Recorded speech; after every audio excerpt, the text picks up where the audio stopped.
En 95.9 Cámara FM llegó el momento de las noticias. Con el patrocinio de Almacenes Éxito presentamos el Noticiero Económico Antioqueño. Información local, nacional e internacional a la altura de todas las cabezas. Noticiero Económico Antioqueño. Desde 1975 dice cómo marchan los negocios. Director J. Enrique Ríos.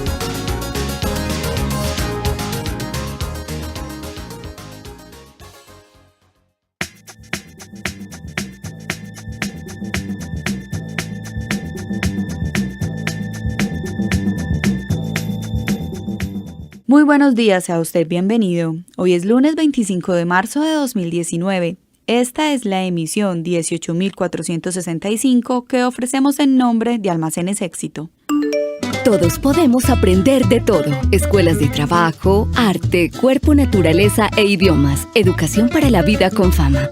Matrículas abiertas hasta el 2 de abril. Más información en www.confama.com.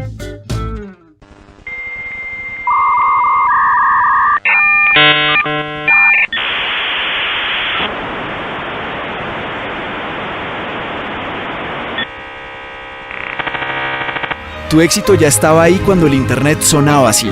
Celebremos que estos 70 años son solo el comienzo. Todos podemos aprender de todo. Escuelas de trabajo, arte, cuerpo, naturaleza e idiomas. Educación para la vida con fama. Matrículas abiertas hasta el 2 de abril. Más información en www.confama.com.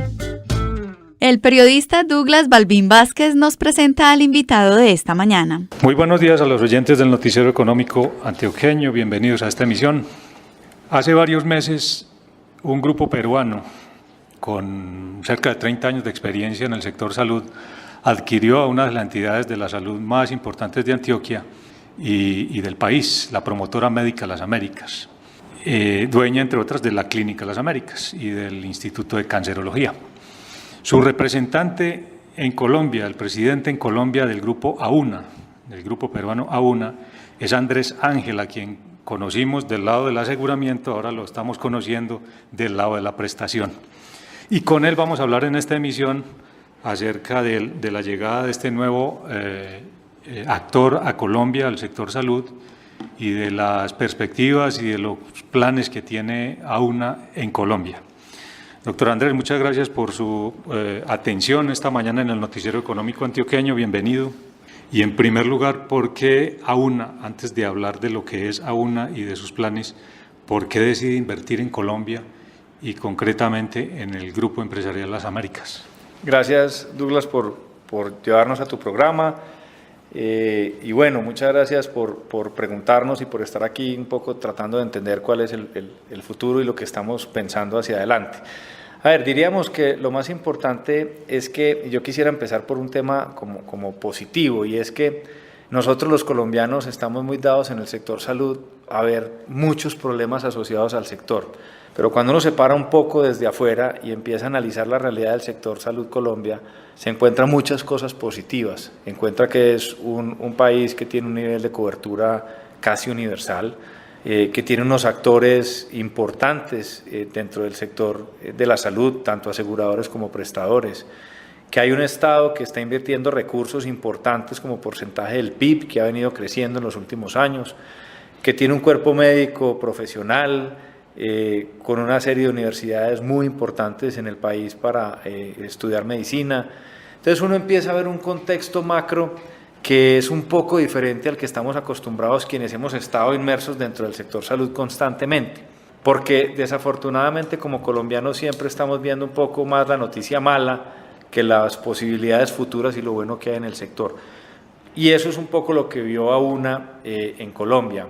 Vio un país con un potencial interesante, con un sector ordenado, con una realidad de infraestructura y de conocimiento y de tecnología sólida que se ha venido consolidando en los últimos 30 años después de la consolidación de la Ley 100 y la entrada en la participación de esa Ley 100 del sector privado. Es decir, que vio cosas más positivas que negativas, y ese fue como el primer de alguna manera mensaje con el que cuando hicimos el análisis de por qué invertir en Colombia y no en otro país, fue porque encontramos condiciones muy interesantes para crecer hacia adelante, entendiendo que el país también tiene unos problemas y ahora si quieres más adelante los conversamos. Pero ese fue el punto inicial sobre el que hay una serie de oportunidades muy interesantes en Colombia y que nosotros hay veces como colombianos no las vemos, pero que desde afuera tú las ves distintas porque de alguna manera no ha estado inmerso como en ese negativismo que nos ha acostumbrado llevar el sector en los últimos años. ¿Qué es AUNA y cuál es su ADN?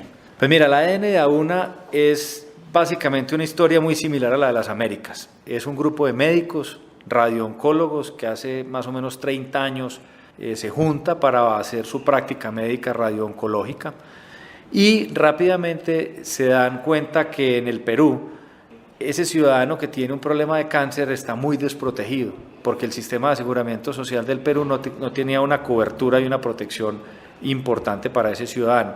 Entonces, no solo generan una prestación oncológica, sino que se inventan o empiezan a estructurar un modelo de medicina prepagada oncológica y empiezan a estudiar el tema y crean una medicina prepagada oncológica que hoy en día tiene cerca de 1 millón de afiliados exclusivamente en cáncer, en temas oncológicos. Ese es un seguro bastante extraño en el mundo del aseguramiento y ellos lo han sabido manejar bastante bien y son bastante reconocidos en el Perú. Entonces, ese grupo de médicos que se llama Oncosalud, en cabeza de 2 médicos muy prestantes del Perú, el doctor Pinillos y el doctor Vallejos, ambos exministros de Salud del Perú, empiezan a crecer su compañía y hace más o menos unos 10 años un fondo de inversión importante del Perú decide hacerles una inversión estratégica para crecer la organización, no solo para que se dedicase a los temas oncológicos y crecer en oncología, sino empezar a estructurar una red de prestación en salud que a hoy se convierte en la red de prestación más importante del Perú, ya no solo con temas oncológicos, sino con una clínica central basada en Lima, que es la clínica del GAO, la clínica más moderna hoy del Perú, pero adicionalmente compra operaciones más pequeñas en el resto de las ciudades que le siguen a Lima y consolida una red de operación en 5 regiones y se consolida como la red más fuerte de prestación en el Perú, pero con una visión muy interesante de transformar la experiencia en salud del ciudadano peruano, muy enfocada en la calidad, en el servicio, en la empatía, con un modelo diferencial que le permitiese de alguna manera entregar salud de una manera diferente a lo que se venía haciendo históricamente en el Perú.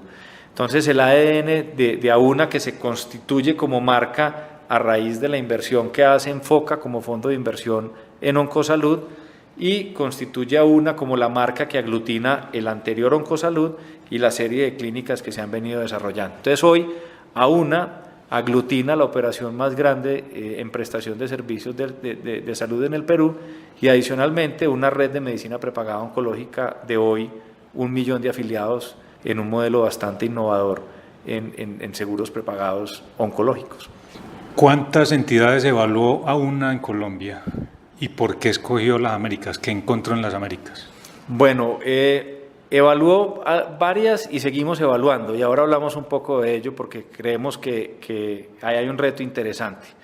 ¿Por qué las Américas? Yo creo que en las Américas se dio un contexto bien interesante. Las Américas toman la decisión de mirar la posibilidad de tener un aliado estratégico a raíz de la salida de un fondo de inversión que era propietario del 20% de las Américas.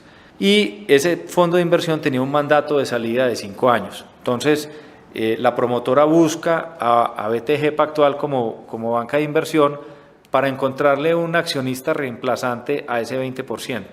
BTG en conjunto con la junta de promotora toman la decisión que podría ser una opción interesante salir no solo a vender el 20%, sino la mayoría de la compañía, y ahí es donde empieza a buscar posibles inversionistas. Nosotros desde AUNA veníamos buscando inversiones en Colombia y BTG nos llama y nos dice hay esta opción de la Clínica Las Américas o de la promotora médica Las Américas con las operaciones y pues nosotros dentro del análisis que hicimos encontramos muchas cosas. Lo primero, una similitud muy grande porque AUNA hoy en día en el Perú es muy similar a Las Américas, a la promotora y sus empresas. Tiene una clínica especializada en cáncer, nosotros en Perú tenemos una clínica especializada en cáncer, tiene medicina general de alta complejidad, nosotros tenemos medicina general de alta complejidad, tiene un laboratorio médico importante en el Perú, las Américas tiene un laboratorio médico importante en Colombia. Entonces empezamos a ver una similitud muy interesante y empezamos a ver que con esa similitud que existía entre las operaciones de Perú y la operación en Colombia podríamos articular una red muy poderosa de conocimiento, de gestión, de investigación, de compartir experiencias, porque incluso lo más interesante de este proceso es que uno cree que el que compra es el que tiene la experiencia y no necesariamente es así. Nosotros aquí hemos encontrado que toda la promotora médica de las Américas y sus empresas tienen una experiencia muy grande en temas que hoy en día una no tiene en Perú. Por ejemplo, para poner un caso, hoy en día, a pesar de que Oncosalud lleva muchos años en los temas oncológicos y de cáncer, no es muy experta en el tema de trasplante de médula ósea, pero nosotros en el Instituto de Cáncer tenemos una expertise, podríamos decir que uno de los más grandes en Colombia de trasplante de médula, y acabamos de constituir un equipo para hacer todo un modelo regional de trasplante de médula ósea.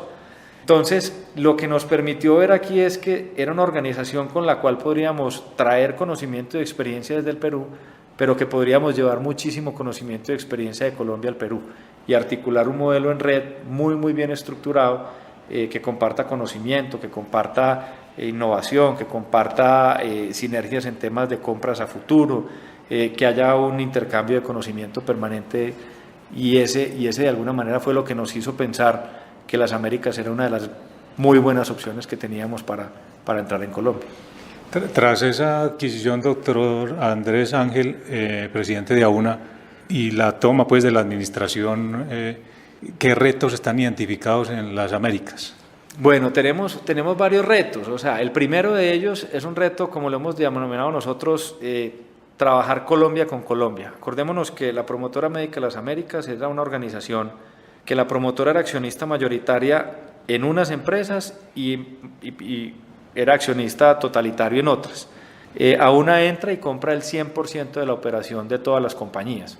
Pero esas compañías tenían un modelo de gestión y de administración que, si bien compartían un mismo accionista que era promotora médica de las Américas, tenían de alguna manera administración y modelos de gestión independientes. Entonces, el primer reto que hemos planteado es cómo, respetando toda la historia y todo el conocimiento de todo el equipo médico de estas instituciones, lo que ha sido los casi 650 médicos accionistas, es cómo respetar esa cultura, pero traer de alguna manera una cultura que empiece a crear una cultura de una organización ya más latinoamericana, más regional, pero adicionalmente cómo poner a nuestros equipos en Colombia a que nos veamos más como un grupo de prestación y no como una serie de compañías aisladas. Entonces, ese primer reto es el que nos hemos propuesto, de hacer un modelo de generar una cultura de mayor trabajo en equipo entre las diferentes compañías que tenemos en Colombia y un trabajo en equipo con el Perú. Ese es el primer reto que tenemos. Diríamos que el segundo gran reto que tenemos, este es un sector que sigue teniendo dificultades. Yo suelo decir mucho, por la experiencia de muchos años de trabajo en este sector, que diríamos que el principal reto que tenemos como sector es trabajar más como equipo, como sector.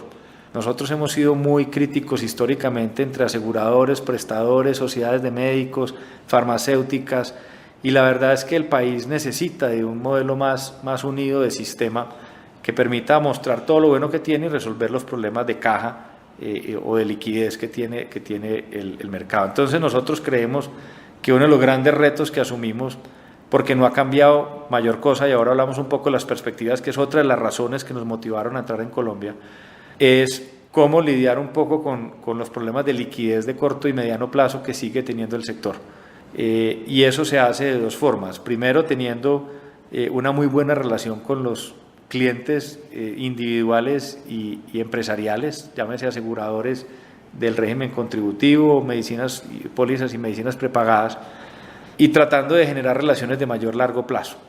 Y eso se logra demostrando resultados en salud, que es lo que este sistema necesita. O sea, lo que el sistema necesita es que los ciudadanos se sientan bien atendidos y que seamos resolutivos en los problemas de salud que tienen los colombianos, que las EPS puedan ayudar a concentrarse mucho más en la promoción y la prevención, y que cuando los ciudadanos llegan a las instituciones médicas, estas instituciones sean capaces de resolver con pertinencia médica, con calidad y con eficiencia, para que esos ciudadanos tengan una mejor calidad de vida.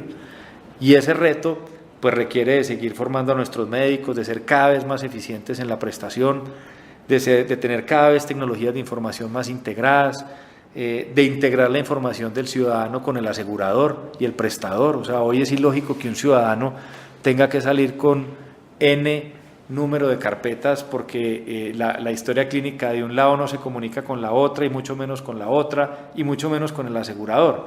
Entonces yo creo que el sistema tiene muchos retos de eficiencia, de gestión, de administración, pero todos tienen que partir, como lo decíamos al principio de esta pregunta, de una mayor confianza en el sistema, de una mayor cohesión como integrantes de un sistema, que al final el resultado que necesitamos es que los ciudadanos estén aliviados y que cuando tienen un problema de salud, las instituciones de salud sean capaces de resolverlos. Pero el punto de partida es generar mayor confianza entre los diferentes actores que tenemos en el sistema. Aprovecho y de una vez hablemos de las perspectivas. Pues mira, yo creo que las perspectivas, yo siempre he tratado de ser optimista en este sistema, aunque hay veces que a uno lo enrolla esa espiral negativa del pesimismo y lo lleva a situaciones donde lo pone uno a pensar que el sistema no tiene solución. Pero siempre tratamos de salirnos de ellas y creemos en AUNA firmemente que el sistema sí tiene solución. En Colombia están pasando, diríamos que 3 o 4 cosas que son muy importantes, que le pueden generar una perspectiva más clara al sistema hacia futuro. La primera, hay un gobierno que claramente está interesado en resolver el problema. O sea, uno ve no solo al ministro de Salud, sino al presidente Duque, con una clara convicción que el sistema hay que resolverle la crisis de liquidez y de deudas del pasado, y que tenemos que encontrar una fórmula para que eso no se repita hacia adelante. Esa ley de punto final que ha venido trabajando el gobierno, que no es fácil, porque todo el mundo dice, bueno, esta mañana hay una entrevista en El Colombiano del ministro Uribe, y Juan Pablo claramente dice, mire, la deuda que nosotros tenemos mapeada es entre 6 y 8 billones, y uno se pregunta, bueno, ¿y de dónde va a salir la plata para pagar esos 6 o 8 billones? Yo creo que Colombia y los ciudadanos en el país tienen que entender que su sistema de salud es un patrimonio que tenemos como ciudadanos, y que todos deberíamos defenderlos como ciudadanos. Aquí Colombia ha hecho esfuerzos grandes en momentos críticos económicos de salvar los bancos en un momento dado. Yo creo que nosotros como colombianos tenemos que llegar a un acuerdo para encontrar soluciones de arreglar un problema de liquidez del pasado. Entonces, esa ley de punto final va a ser fundamental para generar unos recursos frescos que paguen las deudas del pasado. Probablemente no van a ser todas las que todos quisiéramos, pero de alguna manera inyectarle ese capital va a ser fundamental. Entonces ahí yo veo a un gobierno decidido y a un Congreso que está diciendo creemos que eso hay que resolverlo. Lo segundo es que cuando la gente dice, bueno, y resuelven el problema, conseguimos la plata, pero se la van a seguir robando. Yo en lo personal creo que el problema de la corrupción es un problema en el sector salud, pero no es el único problema, ni es el único causante de la falta de liquidez del sistema, pero es fundamental resolverlo. Y este gobierno le ha entregado herramientas a la Superintendencia de Salud muy fuertes y muy interesantes para ayudar a tener más poder de fiscalización a quienes hoy han defraudado el sistema de salud. Y creo que esa superintendencia tiene las herramientas y tiene un superintendente que está haciendo muy bien su tarea de evaluar, controlar y tratar de resolver el problema de la corrupción en el sector, pero no solo de la corrupción, sino del control, porque es que no todo realmente se convierte en corrupción, sino que la falta de control en el sistema muchas veces hace que haya una competencia desleal o que haya precios que no se ajustan a la realidad o instituciones que no prestan un servicio adecuado, y todo eso probablemente incluso ni siquiera es corrupción, pero le hace mucho daño al sistema. Cuando una institución no tiene los estándares de calidad ni siquiera mínimos para cumplir con un buen servicio, pues eso no es corrupción, pero le hace muchísimo daño al sistema. Entonces, ese segundo punto de una superintendencia con mucho más poder de ejecución le va a entregar unas herramientas importantes al sistema. El plan de desarrollo tiene unas herramientas también que ayudan a complementar esa ley de punto final, pero que le entrega y le genera un poco más de recursos al sistema, que también es importante. Entonces yo diría que ese es el tercer punto. Y el cuarto punto me parece que es uno de los temas más importantes, y es que hace unos meses, públicamente en el Foro de Salud de la ANDI en Cartagena, el presidente de la Corte Constitucional manifestó su preocupación por el incremento desbordado de los temas del no POS o no plan, no PBS, que vienen teniendo una serie de impactos muy fuertes en la caja del Estado, de las aseguradoras, de los prestadores, y eso se viene en cadena. Y él de alguna manera manifestó, a mi juicio, de manera muy acertada, que es el momento de hacer una reflexión como país de hasta dónde Colombia puede ser capaz de seguir cubriendo todo lo que no está incluido en el plan obligatorio de salud. Y yo creo que ahí hay un tema muy importante, Douglas, que el ciudadano hay veces tiende a pensar que ese control de los no-POS va a eliminar las garantías en salud, y eso es completamente falso. Hoy el sistema de salud colombiano, en el plan contributivo y en el subsidiado, tiene unas coberturas que son supremamente amplias, que no ponen en jaque el derecho a la salud. El no PBS lo que ha hecho es una incorporación demasiado rápida de una serie de tecnologías, medicamentos y procedimientos que un país como Colombia no está en capacidad financiera de asumir, y no solo Colombia. Gran parte de los países desarrollados del mundo no han sido capaces de asumir esas tecnologías a esas velocidades y han llegado a un acuerdo como sociedad de no incorporarlas tan rápidamente en su sistema de aseguramiento. Pero ninguna de ellas pone en jaque la salud vital de los ciudadanos. Y ese es un sofisma de distracción que se ha generado y que se ha creado. Entonces yo diría que un muy buen acuerdo como sociedad alrededor de lo no incluido en el plan obligatorio de salud puede ayudar a que esos recursos que han ido desfinanciando la caja del sistema puedan ser invertidos en la gran mayoría de los ciudadanos colombianos, sin dejar de lado ninguna necesidad de un ciudadano, porque hay terapias alternativas, medicamentos alternativos. Entonces yo creo que esa discusión se tiene que hacer con seriedad, y por lo menos en el tiempo que yo llevo en este sector, es la primera vez que veo que la Corte abre la puerta para dar una conversación con tranquilidad, con confianza, alrededor de lo que debe quedar. Bueno, me queda poco tiempo para dos temas. Uno, ¿cuáles son los planes de AUNA en Colombia? ¿Podría uno pensar que la marca Las Américas llegue a otras ciudades, por ejemplo? Sí, la verdad es que pues ahora estamos en unos planes bien ambiciosos en la ciudad de Medellín. Tenemos dos proyectos muy grandes en curso. Uno de ellos, nuestra nueva sede en la entrada de Envigado, un proyecto que se llama Clínica del Sur, donde estaba tradicionalmente la Clínica del Sur. Ahí estamos siguiendo lo que Las Américas había trazado como plan de negocio, lo apoyamos como AUNA, y estamos en la construcción de una clínica muy interesante que va a tener cerca de 200 camas entre unidad de cuidados especiales y las urgencias y la hospitalización.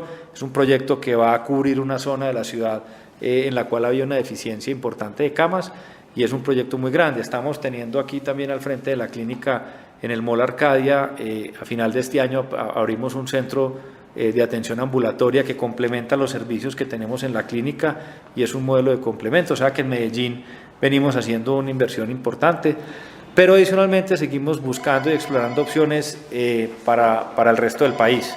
O sea, ahí creemos que hay oportunidades en otra serie de ciudades, y seguimos analizando para llegar y crear una red en Colombia similar a la que tenemos en el Perú hoy en día. Y por último, un resumen de los indicadores más importantes de la promotora médica Las Américas en 2018. Bueno, recibimos una organización muy interesante desde todo punto de vista. Desde el punto de vista pues de consolidación de activos, es una organización que tiene un nivel de activos muy importante, de 480.000 millones de pesos. Tuvimos un año muy bueno en términos de ingresos.